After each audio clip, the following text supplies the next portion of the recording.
the three together, and what do you get? You get an alphabet that just won't quit. Alligator, boat. Conch shells, they don't float. Dolphin swimming oh so fast. Everglades, sea of grass. Fishing in the Gulf. Heron with a fish in its mouth. It's from mosquito bites. Jellyfish, what a sight. Singing my Florida alphabet. Stick around, you ain't heard nothing yet. It's my Florida alphabet. Sing along with me. Key deer, almost extinct. Lobster, tasty I think. Manatee, gentle and slow. Naples, where the old folks go. Osceola, Indian chief. Panakin, coral reef. Quarter moon, time to sail. Raccoon with a long ringtail. Singing my Florida alphabet. Stick around, you ain't heard nothing yet. It's my Florida alphabet. Sing along with me. Suntan on a winter's day. Turtle floating on the bay. Umbrella always in reach. The room at Daytona Beach. Water spout off the coast. Extra juicy clams you can roast. Yellow fly, ouch, that stings. Zephyr Hills, famous springs. Singing my Florida alphabet. Stick around, you ain't heard nothing yet. It's my Florida alphabet. Sing along with me. Sing my Florida alphabet. Stick around, you ain't heard nothing yet. It's my Florida alphabet. Sing along with me. Sing along with me. Sing along with me.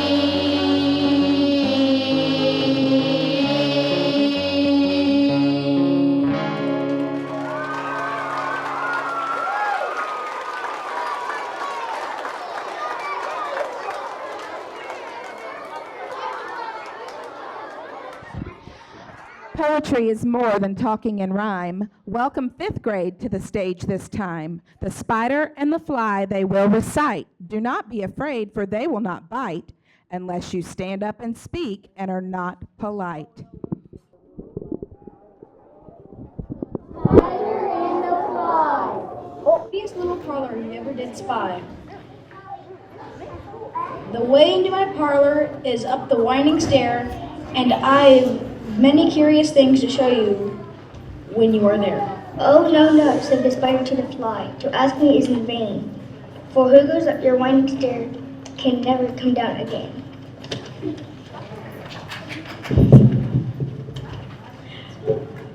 I'm sure you must be worried, dear, with soaring up so high. Will you rest upon my little bed, said the spider to the fly.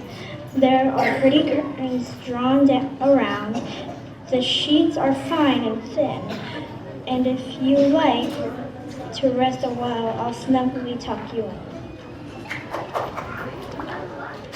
Oh, no, said the little fly, for I've heard it said they never wake up again who sleep upon your bed. Said the cunning spider to the fly, "Dear friend, what can I do to prove my affection I've always felt for you. I have within my pantry good store of all that's nice. I'm sure you're very welcome. Will you please to take a slice? Oh, no, no. Oh, no, no, said the little fly. Kind sir, that can not be. I've heard what's in your pantry, and I do not wish to see. Sweet creature, said the spider, you're witty and you're wise. How handsome are your goosey wings, how brilliant are your eyes. If you'll step in one moment, dear, you shall behold yourself.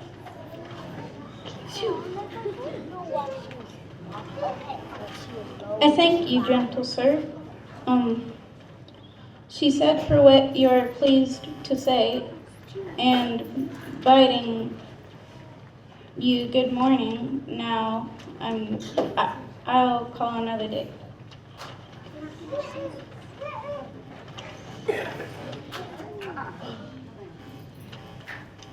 The spider turned him round about and went into his den. For well he knew the silly fly would soon come back again.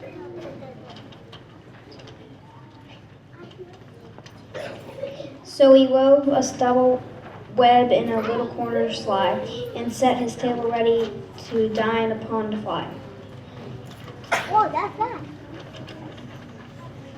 Then he came out to his door again, and merrily did sing, Come hither, hither, pretty fly, with the pearl with and silver wing. And your robes are green and purple, the crest upon your head. Your eyes are like diamond bright, but mine are dull as lead. Alas, alas, how very soon the silly little fly, hearing his willy flattering words, came slowly flitting by the buzzing wings she hung aloft, then near and nearer drew, thinking only of her brilliant eyes and green and purple hue.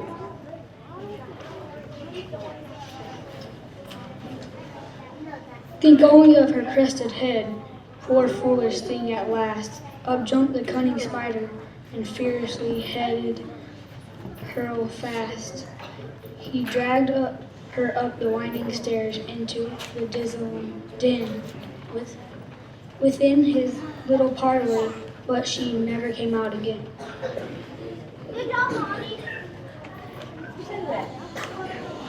And now, dear little children who may this story read, to idle, silly, flattering words, I pray you never give heed.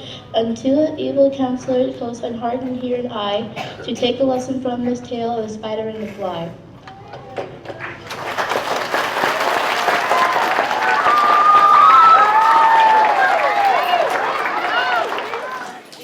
First grade, it's your turn, so make your way to tell us about Alexander and the terrible, horrible, no good, very bad day.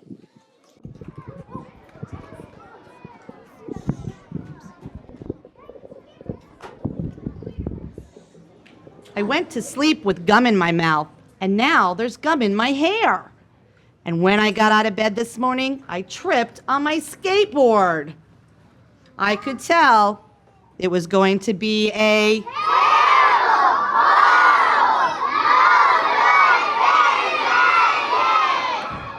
at breakfast time.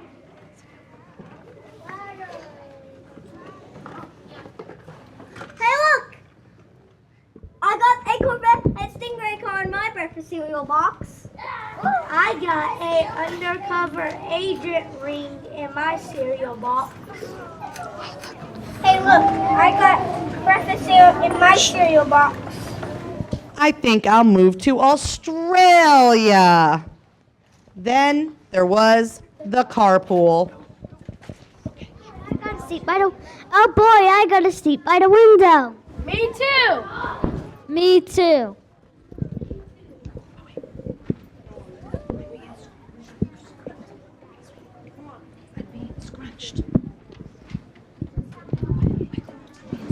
I'm being scrunched.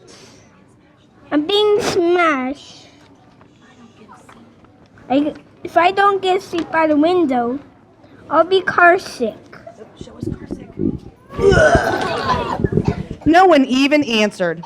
I could feel that it was going to be a...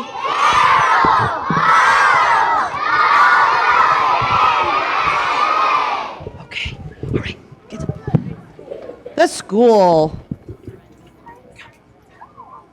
Alexander, I do think Paul's picture of the sailboat is much better than your picture of the invisible castle.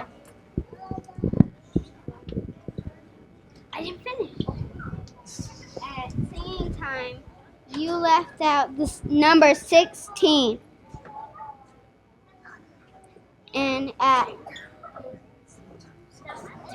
singing time, you sang too loud. At counting time, you left out the number 16. Who needs 16? I could tell it was going to be a terrible... No good, very bad day. I could tell because Paul was acting rotten. Alexander, you aren't my best friend anymore. You are my third best friend.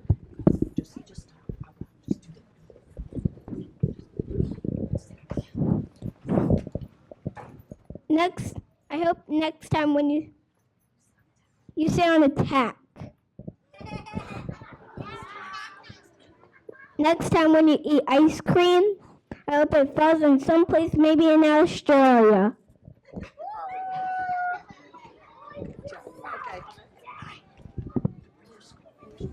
Things got even worse at lunchtime.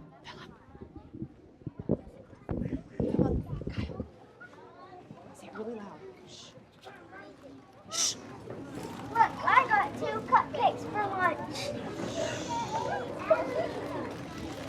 I got a Hershey bar with almonds for dessert. I got a Hershey bar with almonds for dessert.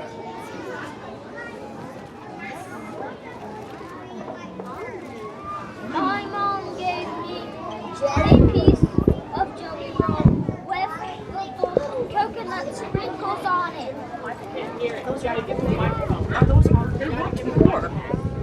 Right, go ahead. My mom gave me a piece of jelly roll with coconut sprinkles on it. Guess whose mother forgot to put in dessert? This guy.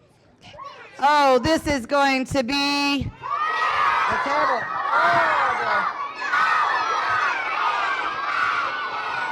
That's what it is. Yeah, okay, come on, quickly, take it. This is, okay, dentist. After school, Mom took us to the dentist, and Dr. Fields found a cavity in just me. No, Dr. Fields, don't touch it. Come back next week and I'll fix it. Next week I'm going to Australia. Next week, you're going to Australia. All right. All right.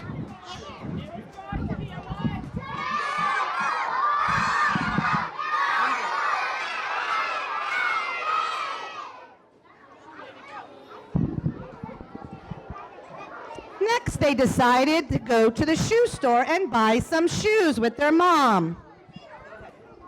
I want white ones with blue stripes. I want red ones. I want red ones with white stripes. I want blue ones with red stripes. Sorry, Alexander, we're sold out.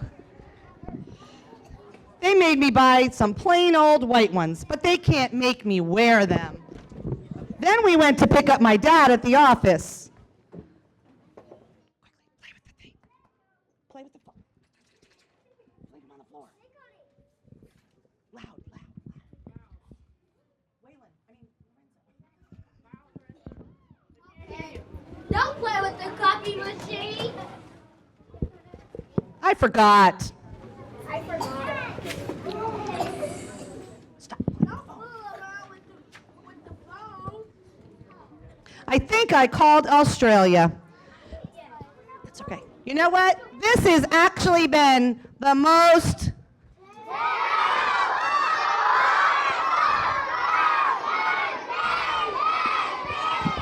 All right. Good job. Yay. Thank you. All right. Farmer Brown and his cows, they can do something special, though I'm not sure how. Once upon a time, there was a farmer named Farmer Brown. He had a problem, and it was this. His cows liked to type. Yes, his cows liked to type, and all day long he heard. Click, clack, move. Click, clack, move. Clickety, clack, move. At first, he couldn't believe his ears. Cows that type! Click, click, clack, move. Click, clack, move. Clickety, clack, move. Then he couldn't believe his eyes when he saw the letter that the cows had posted on the bundle. Dear Farmer Brown, the barn is very cold at night. We'd like some electric blankets. Sincerely, the cows. It was bad enough. The cows have found the old typewriter in the barn. Now they want electric blankets. No way, no electric blankets. So the cows went on strike and left another note on the barn door, which read, Sorry, we're closed. No milk today. No milk today? cried Farmer Brown. Yet in the background, he heard the cows busy at work at the typewriter. Click, clack, move. Click, clack, move. Clickety, clack, move. The next day, Farmer Brown got another note which read, Dear Farmer Brown, the hens are cold too. They'd like some electric blankets. Sincerely, the cows. Yes, we are cold too. It was nice for some electric blankets.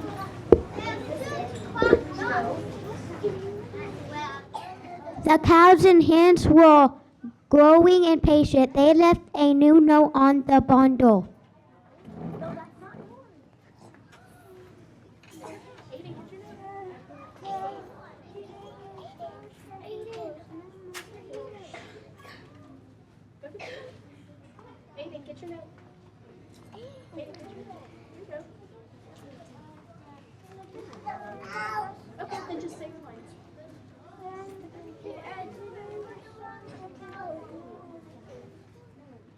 Okay, that's good.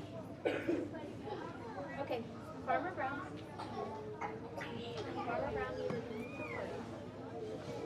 We hens are on strike and closed. No eggs today. No milk and no eggs. Cried Farmer Brown in the background.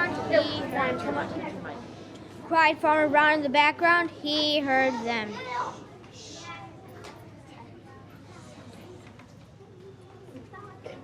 Click, clack, click, clack, click, clack, move. Click, clack, move. Clickety, clack, move.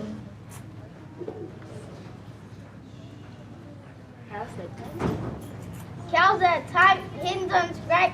Whoever heard such a thing? How can I run a farm with no milk and no eggs? Farmer Brown was furious, so he got out his own typewriter and note. Dear cows and hens, there will be no electric blankets. Dear cows and hens, I demand milk and eggs. Sincerely, Farmer Brown. Farmer Brown needed a neutral party to deliver the note, and so he chose duck. Since I'm a neutral party, I will deliver the ultimatum to the cows. The cows held an emergency meeting. All the animals gathered around the barn to snoop, but none of them could understand moo language.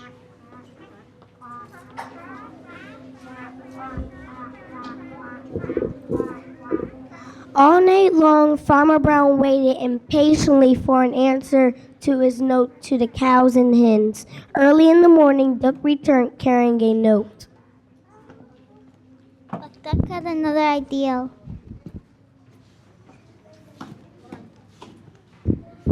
The next morning, Duck delivered the note from the ducks to the Farmer Brown.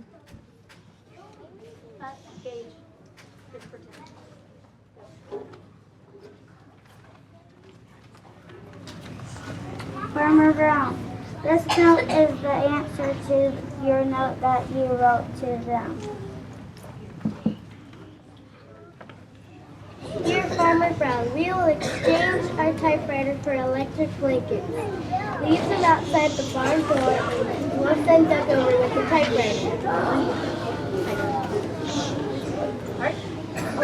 Good job. 14. Farmer Brown decided that this was a good deal. He left the electric blankets next to the barn door. They're right behind him. And waited for the duck to come with the typewriter.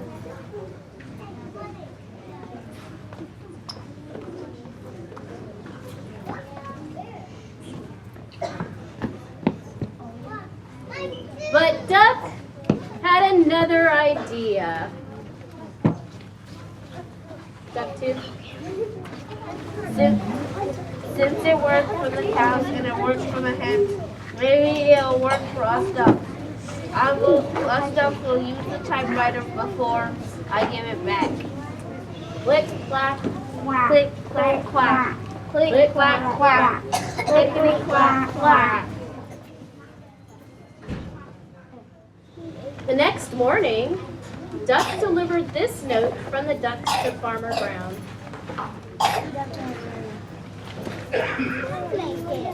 Dear Farmer Brown, the pond is quite warm. We will like a diving board. Sincerely, the duck.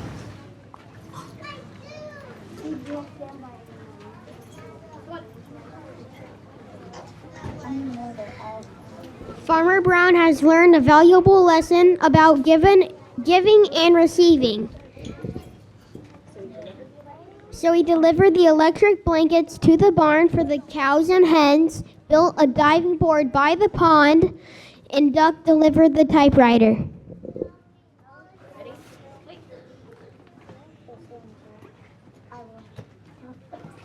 1. Gage just leave it there. Good stuff. Ready, guys? Gage just leave it there. Ready? 1, 2, 3. The end.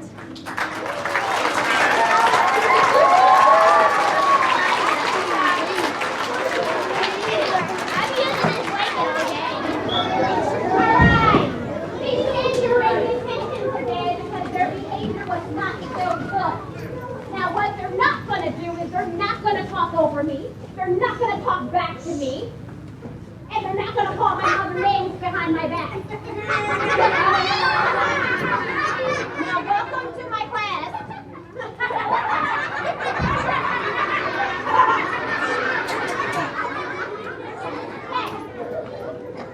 I want you guys to be quiet. I'm going to go to my office. Mrs. Jackson and I. Hi, Miss Jackson. We're going to go to office really quickly. I want you guys to do your best for me.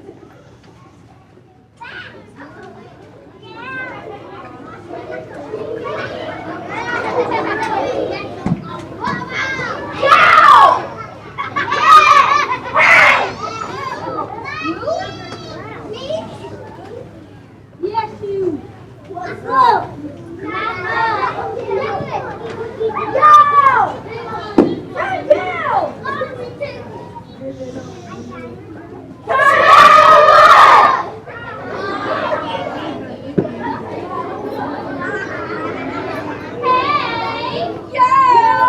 Let's go.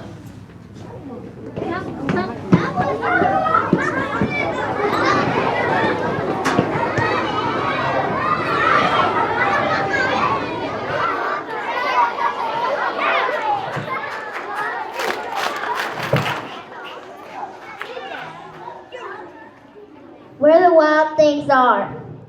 Story and pictures by Marie Senden.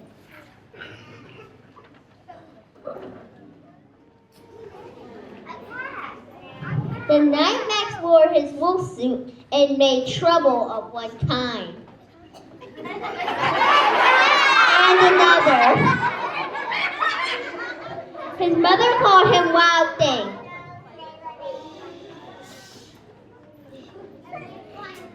And Max said, I'll eat you up. I'll eat you up! So he was sent to bed without eating anything. That very night in Max's room, a forest grew. And grew.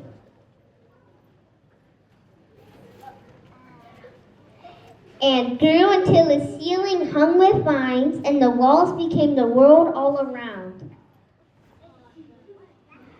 And an ocean tumbled by with a private boat for Max, and he sailed off through night and day. And in and out of weeks and almost over a year to where the wild things are. And when he came to the place where the wild things are, they roared their terrible roars and gashed their terrible teeth and rolled their terrible eyes and showed their terrible claws.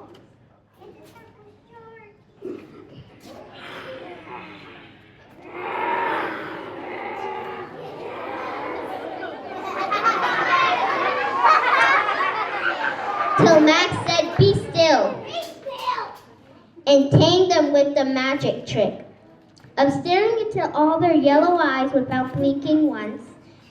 They were frightened and called him the most wild thing of all.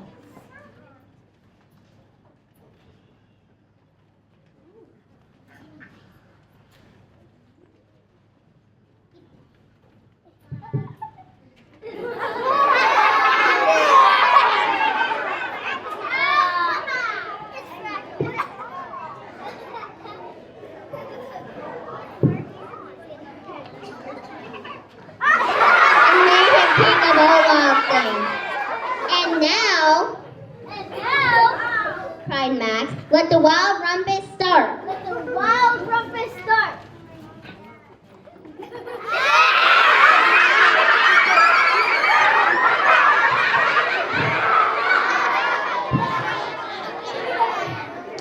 Max said and sent the wild things off to bed without their supper.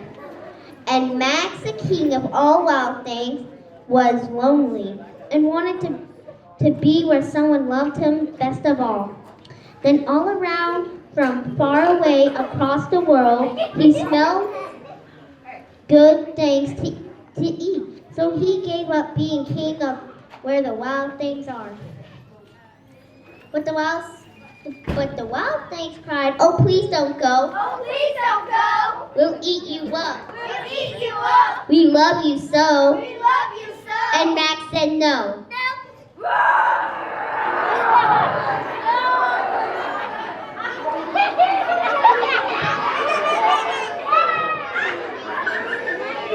The wild things roared their terrible roars and gashed their terrible teeth and rolled their terrible eyes and showed their terrible claws. But Max stepped into his private boat and waved goodbye. Goodbye! Love you! And sailed back over a year and in and out of weeks and through a day and into the night of his very own room where he found his supper waiting for him. And it was still hot. The end!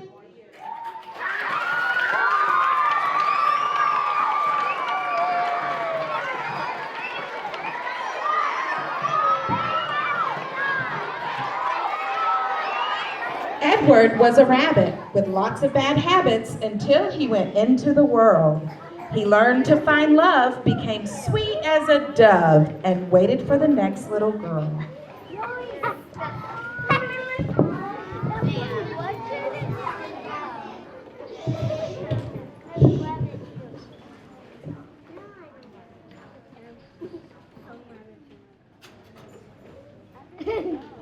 Once in a house on Egypt Street, there lived a rabbit that was made almost entirely of china. He had china arms and china legs, china paws and a china head, a china torso and a china nose. His arms and legs were jointed and joined by wires, so that his china elbows and his china knees could be bent, giving him much room of freedom.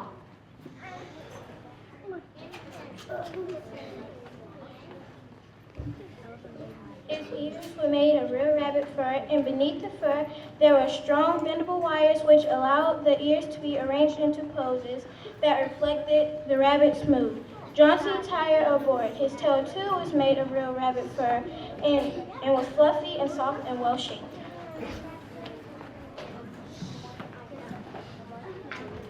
The rabbit's name was Edward Tulane, and he was tall. He measured almost 3 feet from the tip of his ears to the tip of his feet. His eyes were painted a penetrating blue. His mistress was a 10-year-old dark-haired girl named Abilene Tulane, and she thought almost as highly of Edward as he thought of himself.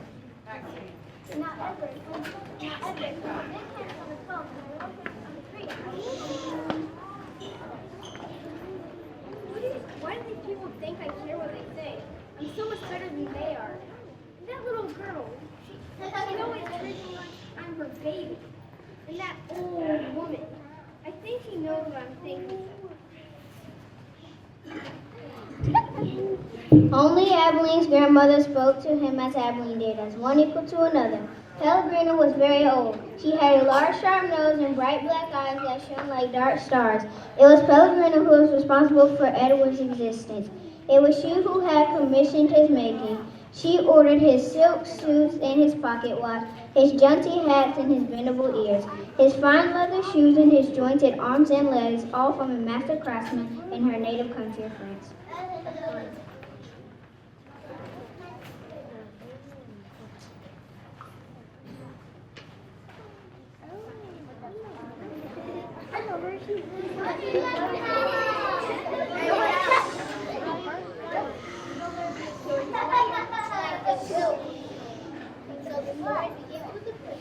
A beautiful princess and very ornament. How beautiful. Let's listen. All in the story. Pellegrina told the story of a beautiful princess who cared nothing for love and loved no one. Once a handsome prince asked to marry her, but she swallowed the ring and ran away from him. In the wind, she came across a witch's cottage. The witch was sitting at her table counting her gold when the princess walked in and demanded some food.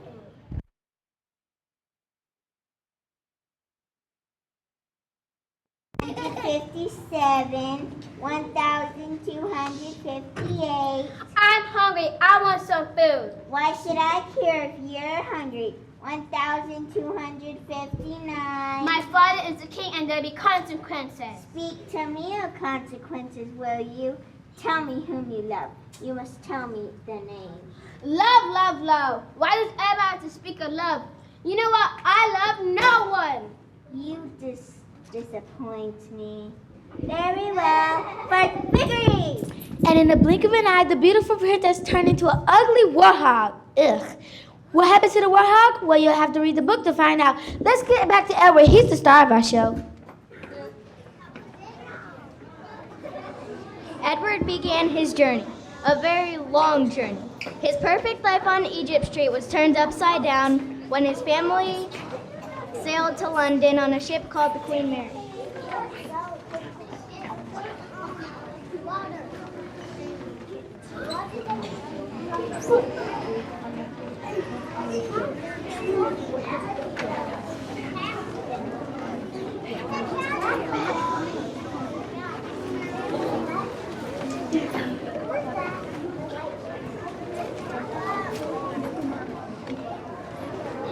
Edward, is the sun too bright for you? Hey, Amos, look at this little bunny. Throw it to me.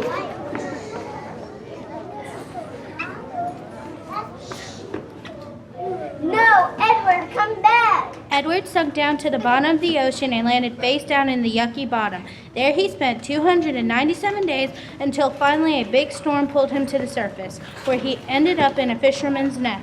This is when life with Lawrence and Nellie began. They loved him like he was their own child. However, everyone in the town thought this was really creepy.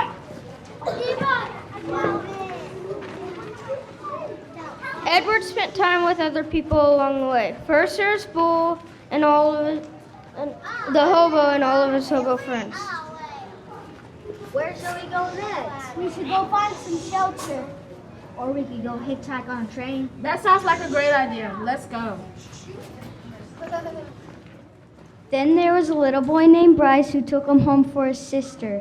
but that's something you'll have to read about in the book.